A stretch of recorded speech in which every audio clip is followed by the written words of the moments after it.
Advantages and disadvantages of debentures. इस video में मैं बताऊंगा कि ये क्वेश्चन कितने मार्क्स का है, इसको कैसे लिखना है, एक एक पॉइंट में एक्सप्लेन करूंगा और जो टेक्निक में बता रहा हूं इससे लर्निंग बहुत इजी हो जाएगा। तो सबसे पहले ये पूरा 15 मार्क का क्वेश्चन आएगा और कभी भी A derive from, B introduction, C definition और फिर जो डी है एडवांटेजेस और डिसएडवांटेजेस, मेरिट्स और डीमेरिट्स या एडवांटेजेस डिसएडवांटेजेस यूज कर सकते हो। तो मैंने एक स्टोरी बनाया था, याद होगा तो, जिसमें डॉली ब्यूटी पार्लर का, इसके पिछले वाले वीडियोस में आपको मिल जाएगा। तो उसमें जो फीचर्स ऑफ डिबेंचर्स है उसकी मदद से आप एडवांटेजेस और डिसएडवांटेजेस बना सकते हैं। तो let us come to features में जो पॉइंट्स है उसमें से कुछ पॉइंट में कन्वर्ट करूंगा इनटू एडवांटेज और डिसएडवांटेज। पॉइंट नंबर 1 मीनिंग था, वो छोड़ दो, वो तो फीचर्स का पार्ट है। फेस वैल्यू, नाउ ये भी फीचर का पार्ट है। Period of time, now advantage क्या है? रिलायबल सोर्स ऑफ, बोलते हैं ना, रेजिंग फाइनेंस बोल सकते हैं या लॉन्ग टर्म फाइनेंस है। अब प्रेफरेंस शेयर ज्यादा से ज्यादा कितने साल के लिए इश्यू करेंगे? 20 साल के लिए। डिबेंचर तुम 99 ईयर्स के लिए इश्यू करो, ठीक है ना। तो इसमें एक रिलायबल सोर्स है लॉन्ग टर्म फाइनेंस का, तो इसमें पीरियड ऑफ टाइम लंबा रहता है, ठीक है ना। उसके बाद फोर्थ पॉइंट क्या था? नेचर ऑफ नेचर, वो क्या पॉइंट बोलेंगे? Less cost as compare to equity. Now equity को डिविडेंड इंटरेस्ट से पहले मिलता है कि बाद में मिलता है? आखिर में मिलता है। तो वो लोग बोलेंगे सिंस हमको लास्ट में पेमेंट करते तो हमको ज्यादा चाहिए, क्योंकि रिस्क बढ़ता है। प्रॉफिट में एक हिस्सा डिवेंचर इंटरेस्ट को जाएगा, एक प्रेफरेंस डिविडेंड को, बचा तो इक्विटी। सिंस वो लोग आखिरी में आते हैं और आखिरी में आना मतलब रिस्क सबसे ज्यादा, तो डिमांड सबसे ज्यादा रहता है। तो डिवेंचर का जो ब्याज है इक्विटी डिविडेंड से हमेशा कम होगा, क्योंकि सबसे पहले उसको दिया जाता है। नेक्स्ट, पांचवा, सर्टिफिकेट। ये तो एक प्रकार का फीचर है, जो डिवेंचर होल्डर है उसको एज अ प्रूफ क्या दिया जाता है? Debenture certificate, correct. उसके बाद छठवा पॉइंट, क्या पॉइंट है? Owned owner. डिवेंचर होल्डर कौन है? कंपनी का ओनर है। अब नो लॉस ऑफ कंट्रोल, ये इक्विटी शेयर होल्डर के लिए बेनिफिट है। इक्विटी शेयर होल्डर बोलेगा कि 100 शेयर्स है, ₹1,00,000 का शेयर है, सोचो उसको और ₹1,00,000 चाहिए, तो इक्विटी शेयर इश्यू नहीं करता, वो क्या इश्यू करेगा? डिबेंचर। तो क्वांटिटी 100 का 100 ही रहेगा, जिसकी वजह से तुम्हारा कंट्रोल पूरा का पूरा मौजूद रहेगा। तो लॉजिक क्या है? 100 शेयर पे ₹1,00,000 हुआ और मैंने नया ₹1,00,000 डिबेंचर लिया, मेरा कंट्रोल उतना का उतना है। सिर्फ मुझे क्या केयर लेना है कि मुझे डिबेंचर को ब्याज में टाइमली दूं, मेरा कंट्रोल पूरा रहेगा, क्योंकि नंबर ऑफ इक्विटी शेयर बड़ा नहीं है। तुम नया पैसा इक्विटी शेयर पे लेते हो, 100 शेयर का 100 मार्केट पे इश्यू करते हो, ठीक है ना। तो तुम्हारा कंट्रोल क्या हो जाएगा? कम हो जाएगा, क्योंकि इक्विटी शेयर बढ़ जाएंगे। 100 शेयर में तुम्हारे पास 50 शेयर थे, तुम और 100 इक्विटी शेयर इश्यू करते हैं, तो 50 आउट ऑफ 200 कितना हो जाएगा? 25%। तो कभी भी कंपनी जिसको कंट्रोल चाहिए तो वो इक्विटी शेयर नहीं लेता, नहीं इश्यू करता। उसके वजह क्या इश्यू कर सकते हैं? प्रेफरेंस करो, बॉन्ड्स करो, डिवेंचर्स करो, पब्लिक डिपॉजिट्स करो, करेक्ट। उसके बाद 7th पॉइंट क्या है? लीगल स्टेटस ऑफ ओनर, कौन है वो? Creditor of the company. Less risk for investment, risk क्यों है? कम है। सी, जब तुम कंपनी को पैसा देते हो तो कंपनी संपत्ति गिरवी तुम्हारे नाम पे रखता है, under an agreement called as debenture trust deed, मानते हो? सो तुम्हारा कंट्रोल, बोलते हैं ना, पूरा रहेगा डिबेंचर होल्डर का, क्योंकि कंपनी ने ब्याज नहीं दिया, प्रिंसिपल नहीं दिया, वो संपत्ति बेच के अपना पैसा ले लेगा। गोल्ड लोन की बात है, तुम बैंक को कर्जा लौटाओ मत, बैंक क्या करेगा? तुम्हारा गोल्ड बेच देगा। तो इन्वेस्टर के लिए रिस्क बहुत कम रहता है, क्योंकि उसके पास ऑलरेडी संपत्ति है कंपनी की, लैंड बिल्डिंग गिरवी रखा है, तो रिस्क ही कम है, क्योंकि गिरवी रखना पड़ता है। शेयर्स में कुछ भी गिरवी नहीं रखता, इसलिए रिस्क ज्यादा है। डिसएडवांटेज क्या है? Increases risk of share holder. Now share holder का यहाँ पे एक्चुअली डिसएडवांटेज से ज्यादा एडवांटेज है। यहाँ पे रिस्क ऑफ शेयर होल्डर्स कैसे बढ़ता है? कंपनी बंद हो गई, अपने को लगता है संपत्ति आराम से बेच देगा, लेकिन कायदे इतने डीप चले जाते हैं, 1984 को जो कंपनी बंद हुई हुई है उसका अभी तक डिबेंचर होल्डर को पैसा नहीं मिला है, 20, 25, 30 साल हो गए, प्रोसीजर चल रहा है अभी भी। So risk of share holder, actually यहाँ पे पॉइंट है शेयर होल्डर का रिस्क कैसे बढ़ता है कि जब तुम नया कर्जा लेते हो तो तुम पहले पैसा किसको लौटाओगे? Debenture holder. तो शेयर होल्डर ऑलरेडी लाइन में नंबर 1 था, नंबर 2 हो गया, नंबर 1 में कौन आ गया? डिबेंचर। उसमें भी प्रेफरेंस शेयर इश्यू किया तो इक्विटी शेयर होल्डर लाइन में कितना आ गया? 3 आ गया। तो जब जब तुम नया कर्जा इश्यू करते हो शेयर होल्डर का नंबर पीछे होता जाता है रिपेमेंट का, तो उसका रिस्क बढ़ता है। ठीक है, तो डिसएडवांटेज शेयर होल्डर के लिए है देखा जाए तो। 8वां, रिटर्न्स। नाउ रिटर्न्स में तुम डाल सकते हो रिटर्न्स, रेट ऑफ रिटर्न्स क्या है? रिटर्न्स तो इंटरेस्ट के रूप में दिया जाता है किसको? डिबेंचर को। सो रेट ऑफ रिटर्न क्या है? फिक्स्ड है। डिसएडवांटेज ऐसा है कि कंपनी ने अभी टीसीएस का रिजल्ट, एचडीएफसी बैंक, अभी एचडीएफसी और एचडीएफसी बैंक एक हो गए, दो अलग था। एचडीएफसी होम लोन्स देता था, एचडीएफसी बैंक जो तुम्हारा एटीएम वाला, दो अलग संस्थाएं थे, दोनों का शेयर मार्केट में अलग था, एचडीएफसी और एचडीएफसी बैंक। अभी एचडीएफसी और एचडीएफसी बैंक एक हो गए और अभी जो नफा नतीजा आया है उनका 10,000 करोड़ का नफा किया उन लोगों ने 3 महीने में। लेकिन जब नफा बढ़ा तो इंटरेस्ट बढ़ना चाहिए, इंटरेस्ट नहीं बढ़ता। इक्विटी शेयर होल्डर्स को डिविडेंड ज्यादा मिलेगा लेकिन डिवेंचर को ब्याज नहीं मिलता ज्यादा। सो कंपनी प्रोग्रेस करती है तो इंटरेस्ट बढ़ता नहीं है, ये डिसएडवांटेज है। वोटिंग राइट्स, क्या डिवेंचर होल्डर मीटिंग अटेंड कर सकता है? नहीं। क्या वोट कर सकता है? नहीं। क्या मैनेज कर सकता है कंपनी को? नहीं। सिर्फ डिवेंचर होल्डर जब कन्वर्ट होता है या डिवेंचर के राइट्स बदले जाते हैं तो डिवेंचर होल्डर के लिए एक अलग से मीटिंग होती है, मीटिंग ऑफ डिवेंचर होल्डर। वही मीटिंग अटेंड करेगा और वही मीटिंग में वोट करेगा, ठीक है ना। बाकी जनरल मीटिंग, जो एनुअल जनरल मीटिंग और एक्स्ट्राऑर्डिनरी जनरल मीटिंग में वो अटेंड नहीं कर सकता, वोट नहीं कर सकता।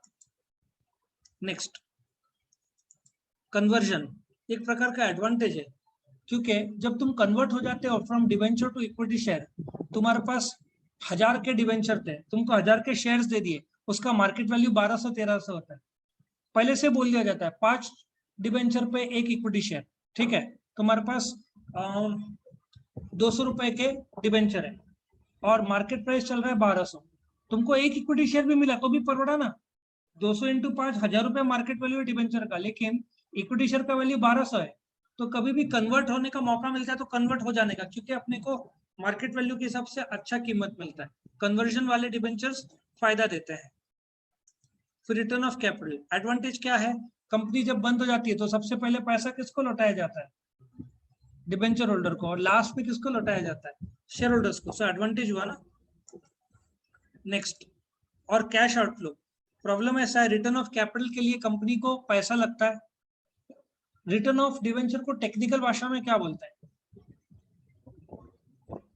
रिटर्न ऑफ डिवेंचर को टेक्निकल भाषा में क्या बोलते हैं? हाँ नहीं, return to debenture holder interest है। डिवेंचर होल्डर्स को जब लौटाते हैं तो क्या बोलते हैं? रिडेम्पशन। लौटाने को क्या बोलते हैं? रिडेम्पशन। जब ये रिडेम्पशन करते हैं तो कंपनी को उतना पैसा बंदोबस्त करना पड़ेगा, या तो नया डिवेंचर इश्यू करो या संपत्ति बेचो, या प्रॉफिट में से है पैसा तो दो, नहीं तो फिर नया डिवेंचर इश्यू करना पड़ेगा। और डिफॉल्ट कर नहीं सकते, बदनामी। श्रीलंका ने जब अनाउंस किया डिफॉल्ट का, अब देखो कोई भी बेचने को तैयार नहीं होगा उनको ऑयल, कोई भी देगा नहीं, क्योंकि वो लोग बोले देगा एडवांस पैसा तो फिर हम देंगे ऑयल। अब कौन, उनके पास है ही नहीं पैसे तो कहां से ऑयल आएगा। इसलिए उन लोगों ने कायदा लाया कि एक गाड़ी वाला को 1000 रुपए के ऊपर देंगे नहीं, लिमिट कर दिए। राशन जिसको बोलते हैं ना, वो नहीं दे रहे हो ज्यादा। डिडक्शन एज एक्सपेंसेस, तुम जो ब्याज देते हो क्या तुम खर्चे में दिखा सकते हो? हिंट दिया था कल, section 36 income tax act 1961 allow करता है। प्रॉफिट से पहले आता है इंटरेस्ट, प्रॉफिट के बाद आता है डिविडेंड। डिविडेंड टैक्स डिडक्टिबल नहीं है, इंटरेस्ट टैक्स डिडक्टिबल है। खर्चे में तुम दिखा सकते हो, तुमको सिर्फ प्रूव करना है इनकम टैक्स डिपार्टमेंट को जो कर्जा लिया वो कंपनी के बेनिफिट के लिए इस्तेमाल हुआ है, बस इतना प्रूव करना है।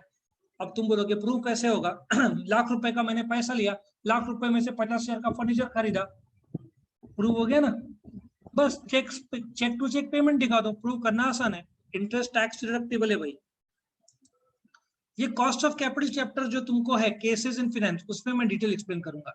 लेकिन इंटरेस्ट बर्डन, एयर इंडिया मैंने जब बताया था 2008 को 14 करोड़ प्रॉफिट में थी, उन्होंने 50,000 करोड़ के कर्जे में प्लेन्स खरीदे, 10% ब्याज पकड़ लो, 5,000 करोड़ का प्रेशर सालाना। और पाकिस्तान का तो ये हालत है, जो उन्होंने कर्जा लिया है उसका जो ब्याज है, ब्याज लौटाने के लिए उनको कर्जा लेना पड़ रहा है। ब्याज के लिए कर्जा मतलब कितने बुरी हालत होगी पाकिस्तान की, सोचो। तुम्हारे पर इंटरेस्ट बर्डन रहता ही है, तुमने कर्जा लिया है तो ब्याज देना पड़ेगा, और ब्याज निरंतर प्रेशर रहता है, डिविडेंड प्रेशर नहीं रहता। नहीं दिया तो ज्यादा से ज्यादा शेयर्स के दाम गिरेंगे, संपत्ति गिरवी रहती नहीं है। यहाँ पे संपत्ति गिरवी रहती है, वो लोग तुम्हारे संपत्ति बेच के अपना ब्याज ले सकते हैं, प्लस दाम खराब हुआ तो कस्टमर भी चले जाएंगे। रिलायंस कम्युनिकेशन क्या हुआ, बर्बाद ही हो गया ना। जब बर्बाद हुआ, लोगों ने धड़ाधड़ पोर्ट करना शुरू कर दिया। टाटा डोकोमो का भी वही हुआ, जब वो लोग डाउन होने लगे सबने पोर्ट कर दिया जियो एयरटेल में। नाम अभी भी ब्रांड 5G अगस्त के आसपास लॉन्च लग रहा है, 15 अगस्त के आसपास हो जाना चाहिए। लेकिन डूबेगा आइडिया, आइडिया के पास ताकत नहीं है। अप्रैल में इसका ऑक्शन होगा 5G के वेव्स का, ताकत में है जियो और एयरटेल। आइडिया वोडाफोन तो अभी 4G ताकतवर करेगा, 5G तो उसके बस की बात ही नहीं, 10,000 करोड़ के घाटे में चल रहा है। तो सीधी बात है, घाटा deduction is expenses, interest idea जो भी कर्जा लेगा उस पर जबरदस्त प्रेशर होगा। इनफैक्ट जियो वालों ने भी 2.5 लाख करोड़ का कर्जा लिया था जियो के लिए, अब कर्जा लौटा दिया उन लोगों ने, जियो का हिस्सा 5%, फेसबुक 5%, गूगल, ऐसे करके अभी जियो डेट फ्री हो गया। जो भी कमाएंगे 100% उनका ब्याज, 1 रुपए देना नहीं है। जो भी कमा रहे हैं, नहीं तो तुम कमाओ यार, इसको देना है ब्याज, वो हो जाता है। Advantage of trading on equity, इसको मैं थोड़ा सा एक्सप्लेन करना चाहूंगा डिटेल में क्या होता है। अभी लेट अस अंडरस्टैंड, एक कंपनी का इनकम है, मैं सिंपल रखता हूं 10,000 रुपया, और नंबर ऑफ शेयर्स है 1,000 रुपया, तो पर शेयर कितना है बताओ कमाई, 10 रुपया हुआ। 10,000 रुपया कमाया कंपनी ने, 1,000 इक्विटी शेयर्स है, तो पर इक्विटी शेयर कमाई कितना होगा, 10 रुपया। इसको टेक्निकल भाषा में ईपीएस बोलते हैं, क्या बोलते हैं, अर्निंग्स पर शेयर। अब कंपनी को कर्जा चाहिए, कंपनी क्या करती है, 10,000 रुपए का कर्जा लेती है, ठीक है, और ऐसा सोचो 10% ब्याज देती है कंपनी। ये 10,000 इनकम है कंपनी का, ठीक है। अभी कंपनी क्या करती है, 10,000 रुपए का कर्जा लेती है, लोन, कितने का लोन लेती है, 10,000, बराबर है। 10,000 का जब लोन लेती है उस पे इंटरेस्ट लगता है 1,000 रुपया।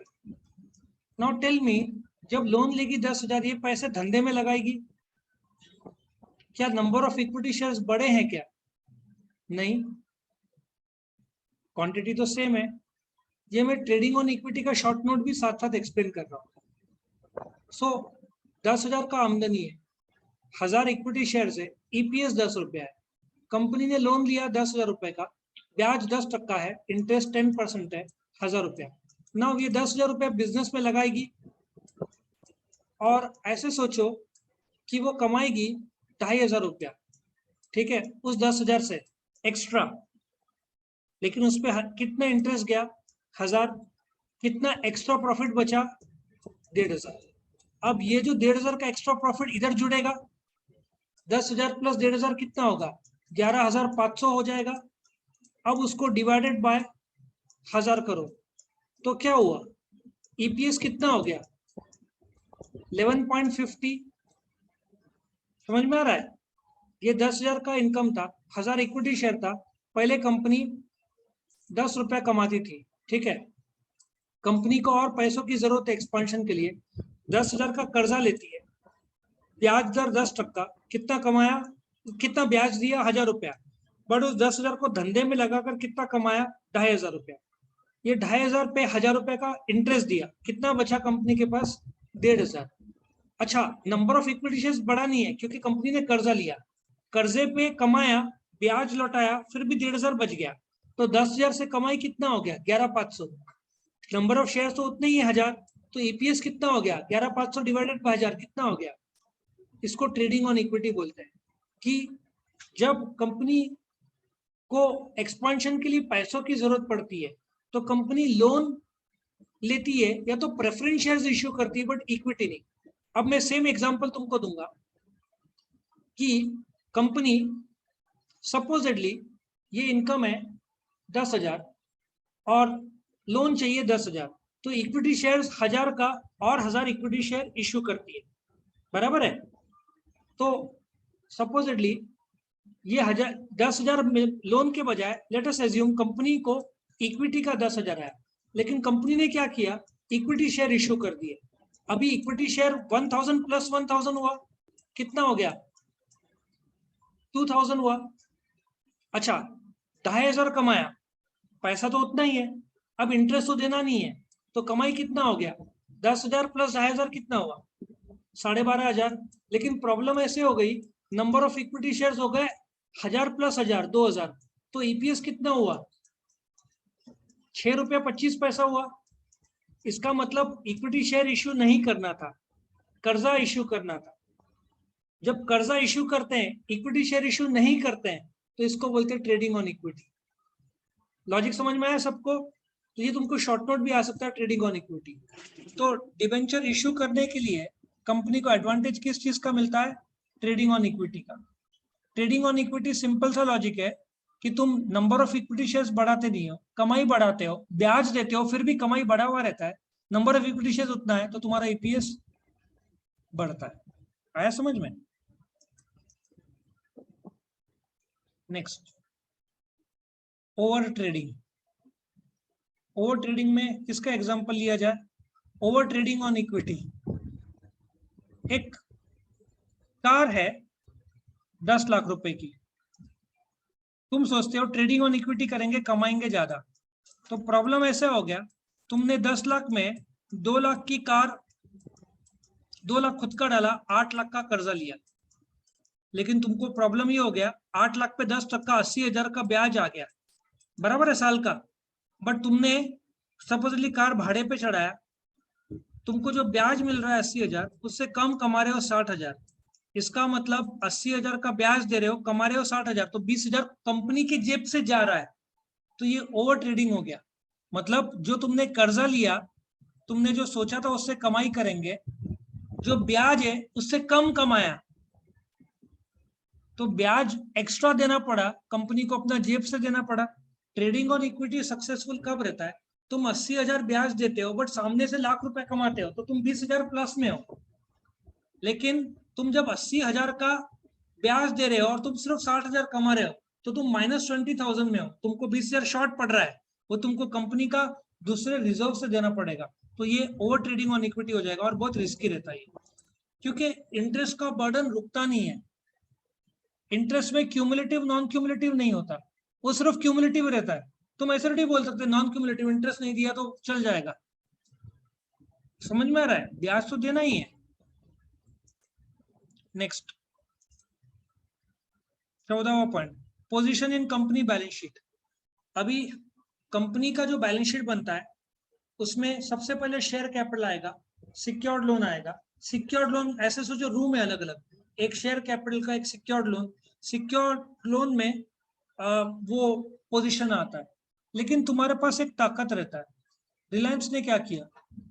2.5 लाख करोड़ का कर्जा था, उन्होंने फटाफट इक्विटी शेयर इश्यू किया, गूगल को दिया, फेसबुक को दिया, राइट्स शेयर इश्यू किए, ये सब पैसा जमा किया और सारा कर्जा लौटा दिया।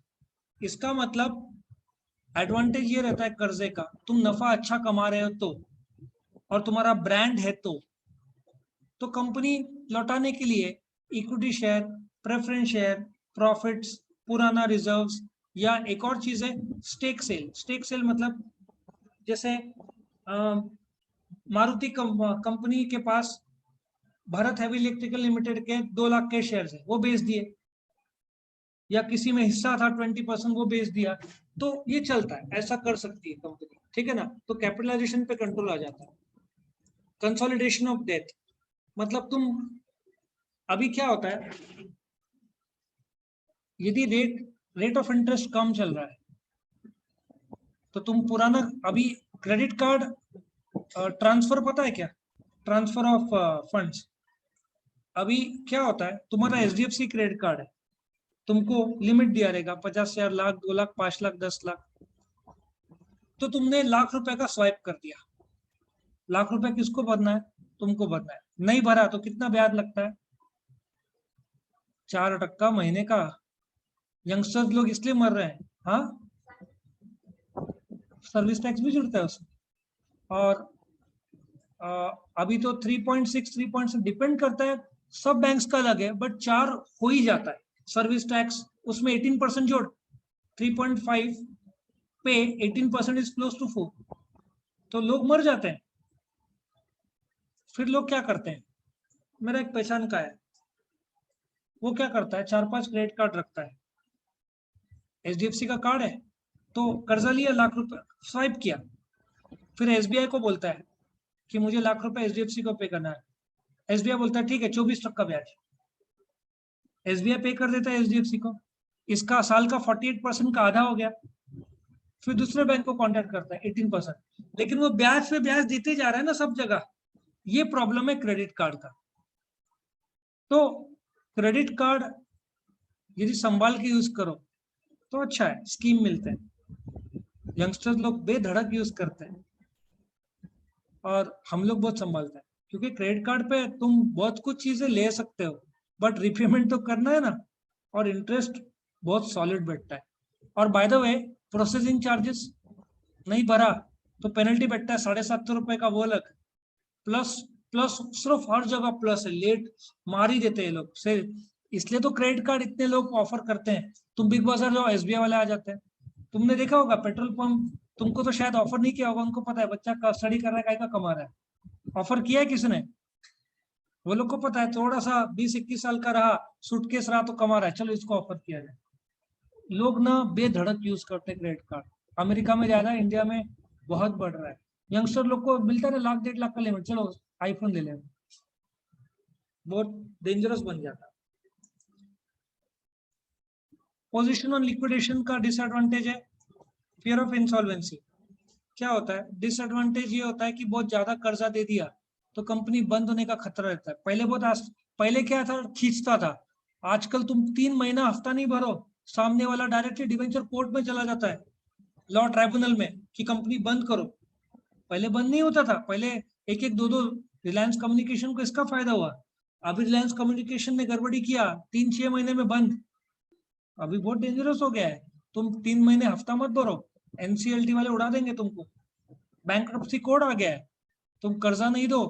तो पहले क्या था कि चलो कंपनी रिक्वेस्ट करता था, अभी लोग सीधा कोर्ट चले जाते हैं और बोलते हैं कि कंपनी को बंद कराओ, शेयर मार्केट में न्यूज आता है, शेयर का दाम तो टूटता है, तो इंसॉल्वेंसी का डर बहुत बढ़ जाता है, क्योंकि डिवेंचर लोग कोर्ट में बंद कराने का अपील डाल सकते हैं। सिक्योरिटी, सिक्योरिटी चार्ज मतलब एक प्रकार का कंपनी के लिए चार्ज है, कंपनी को गिरवी देना पड़ता है संपत्ति, और गिरवी देने के लिए नहीं है कुछ तो डिवेंचर कोई खरीदेगा नहीं, कोई देगा नहीं।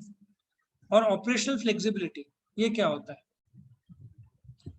तुमने कर्जे पे मशीन्स खरीदे, ठीक है, 10 एरोप्लेन खरीदे, 10, अब तुम चाहते हो कि वो एरोप्लेन को बेचे, द आंसर इज, तुमको कर्जदार को पूछना पड़ेगा क्या हम बेचे।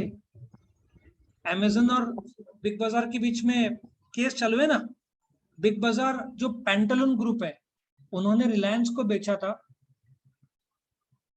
कितने में, 24,000 करोड़ में, और ये 24,000 करोड़ में जो बेचा था, अमेजन ने टांग अड़ा दी कि ये हमसे पूछे बगैर डील नहीं कर सकते, पूरा डील टूट गया, ठीक है, तो डील तो टूटा मतलब पूरे तरीके से नहीं टूटा है, कोर्ट ने इस पर रोक लगा दिया है। अभी सिचुएशन ऐसा है कि अमेजन वाले बीच में बार बार टांग अड़ा रहे, क्योंकि क्लॉज था, तुम जब कर्जा देते हो तो उसमें क्लॉज आ जाता है कि भाई तुमको वो मशीनरी जो गिरवी है बेचने से पहले पूछना पड़ेगा देनदार से कि बेचेगा, उसने हाँ बोला तो ही हो सकता है, ठीक है ना। तो बस इतना फोरफिटेड जब नहीं हो सकता, एडवांटेज है। मार्केट वैल्यू महंगाई में काम में आता है, महंगाई चल रहा है तो रेट ऑफ इंटरेस्ट तुमको अफोर्ड होता है क्योंकि प्रोडक्ट के दाम बढ़ते हैं। कांदा व्यापारी इसमें बहुत फायदे में रहते हैं क्योंकि जब दाम बढ़ता है 20 रुपए का 40 रुपए किलो, तो सडनली बहुत सारा पैसा आ जाता है, ठीक है।